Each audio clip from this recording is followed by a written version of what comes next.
What is going on, guys? What around boxing? Today we're going to talk about why Canelo Alvarez gets so much hate when he becomes undisputed at 168 pounds, where people say it's the weakest division and that he conquered it and became undisputed and that he's not the best 168 pounds, that David Benavidez is the best 168 pounds. And we're going to talk about a lot of these boxing channels out there that they praise, Devin Haney becoming undisputed for beating George Kambosos Jr. and Jermell Charlo becoming undisputed for beating Brian Castano, but they cannot keep that same energy and give credit to Canelo Alvarez becoming undisputed at 168. Kind of doesn't make sense. That's being a little hater, you know what I mean? And let's break it down why. Now, let's talk about Canelo Alvarez. Canelo Alvarez became undisputed in 1 year at 168 pounds, and he had to work his way through it, right? He had to beat Callum Smith, which hurt his arm, have that big ball in his arm. He had to break Billy Joe Saunders' face to take his belt. And he had to knock out and break Caleb Plant's heart in the 11th round, stopping him, right? But that's still, for some people, that still is not credible.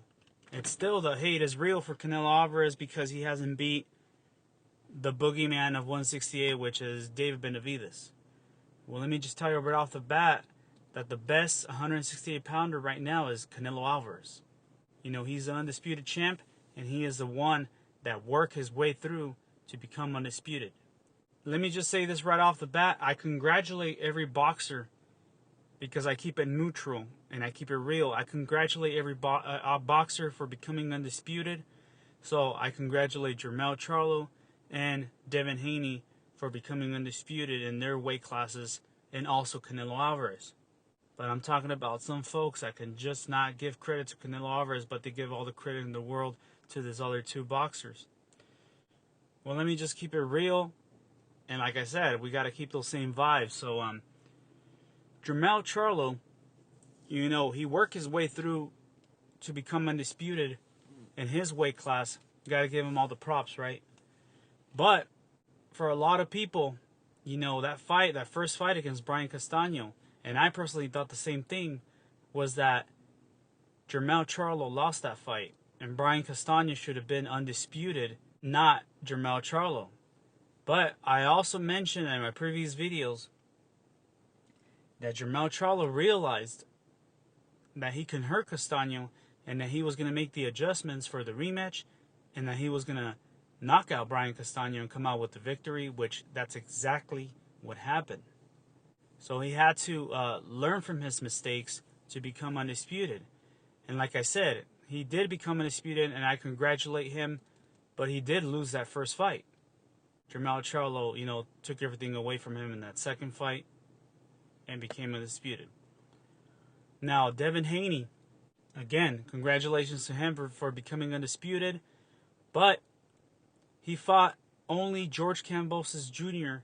to become undisputed. He hasn't fought the best of the best in the division, the 135 pounds. We're talking about Tank Davis, we're talking about Lomachenko, and we're talking about Shakur Stevenson when he's at 135 pounds.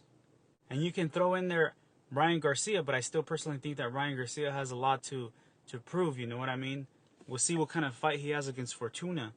But that's what I'm trying to say, guys. George Kambosos Jr. changed all the plans.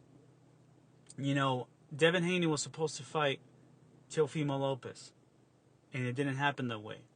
But at this point, for a lot of fans, they could say that George Kambosos Jr. was just a one-hit wonder. Well, George Kambosos Jr. has a warrior heart. And, he's a great boxer, but he doesn't not have the skills of a lot of the top-level fighters at 135 pounds. Who had the easiest road out of all these guys was actually Devin Haney. Because all he had to fight was George Kambosos Jr., which is not the top of the best of the best. And like what I'm trying to say here, guys, is that, we got to keep that same energy, you know what I'm saying? Because it's like You know, we're giving so much crap to Canelo Alvarez for becoming undisputed at 168 pounds, but then we say he's afraid of David Benavidez when David Benavidez is the boogeyman at 168 pounds. But then he had to work his way through to become undisputed, kind of the same thing as Jermell Charlo. And then he's did it in a fashion of stopping Caleb Plant in the 11th round. Jermell Charlo stopped Brian Castano as well. Devin Haney just won with his jab, moving around and hugging, and then jab again, and that's how he won the fight. Like I said, guys, it is what it is. They're all undisputed champions, and congratulations to them.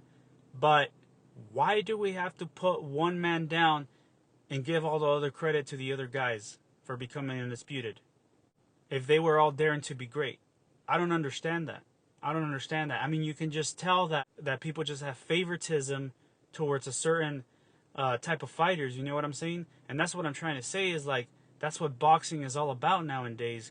You just praise whoever you could relate with, and then the other person, you just throw him under. Like, you don't give him credit. You don't give him all the credit in the world because you cannot relate with that person, and, you know, the hate is real.